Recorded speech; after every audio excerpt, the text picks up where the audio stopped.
Over the summer, business leader and philanthropist Adrienne Arsht gave a gift to the Metropolitan Museum of Art to fund internships. And what is newsworthy about this was it was not COVID related. It seems like almost everything now donated is related to COVID in some way. And no doubt about it, a lot of people do need help during this time. But Adrienne is here to share with us your donation to the Met. And by the way, I was just there last week. Wonderful. The kids were out of school and I said, you're not playing video games all day. So we went to the Met and spent about an hour and a half there. So thank you for your donation and for sharing that with the public. And if you could just tell us a little bit about your donation to the Met and why you decided to do that. The need to pay people for work is basic. And there are only a few people that can work as a volunteer. And that perpetuates the same wonderful group of people who volunteer, and then they have their kids volunteer. And it leaves out many, many people who, if they were given the opportunity to be paid, and then it's a job, they would get on the career track that is necessary for them to end up at the top levels. Okay. So my late father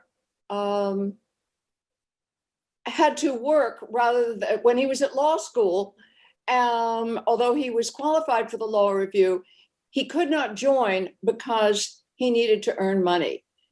And so it was very clear that for me, just to know that story, but diversity from all backgrounds is what makes any institution strong. The differing points of view, the differing backgrounds. And so in order to make the start equal, you pay everybody. There will now be people of all backgrounds that have the resume, if you will, the experience to take a leadership role. Excellent point. And a lot of times these nonprofits don't have the money to pay everybody, but you have helped bridge that gap and perhaps even changed a life. Somebody who wanted to be in the arts, but couldn't, as you mentioned, do that financially. Now they're able to do that and could possibly do something they were not able to do before. So that's— Yes, and my sense is you change the life of somebody who's an intern, and in turn, if you will, my life gets changed and improved because of the people that are now able to run organizations and bring things to my attention that I might not have known about. Mm-hmm. And you mentioned a little bit about your father was an inspiration for your giving. So can you talk a little bit about that too, how that inspired you? Well, I remember was a child that my father had qualified for the law review, top grades, but he could not take advantage of that because he needed to earn money. And he was at Penn Law School and lived in Wilmington, Delaware. And when I said he would commute back to Wilmington, he would hitchhike back to Wilmington to teach Hebrew school. And his future and his accomplishments are spectacular. I may have a small daughter bias, but I was always aware that he had to do so much more to gain an initial footing. Mm-hmm. My mother, on the other hand, also a lawyer, she volunteered to be a judge because they had more cases than they could handle. So they created a position for her to act as a judge. So finally, Adrienne, just kind of tell me, I mean, you were, blessed with wealth. I mean, why is it important to you to give? And how would you encourage others who are in a position to do so? What are the benefits to doing the giving that you've done? We're here on earth for a limited time, and that I live in what I would call a high rent district. My life is really blessed, and I have to pay rent for my existence. And the rent is to give to others, institutions, individuals.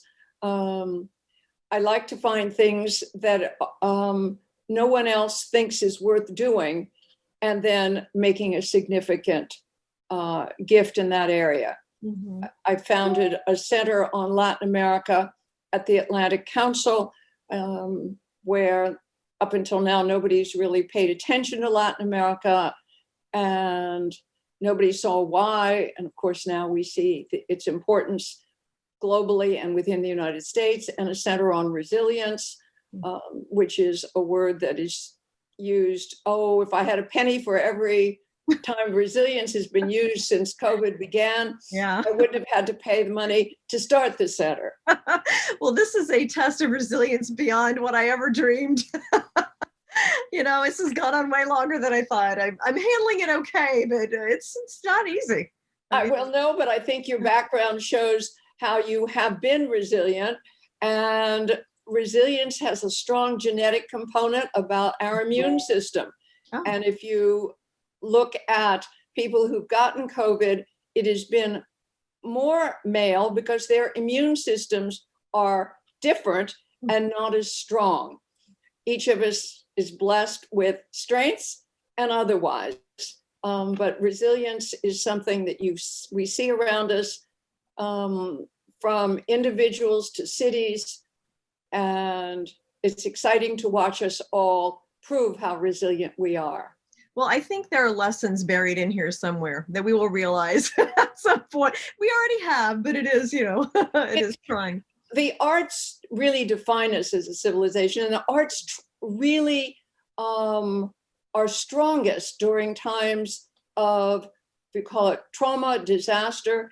The things that come out of this already have, whether it's books. I think the first book will probably be called You're on Mute, but ballet, music, stories, poems, it inspires artists.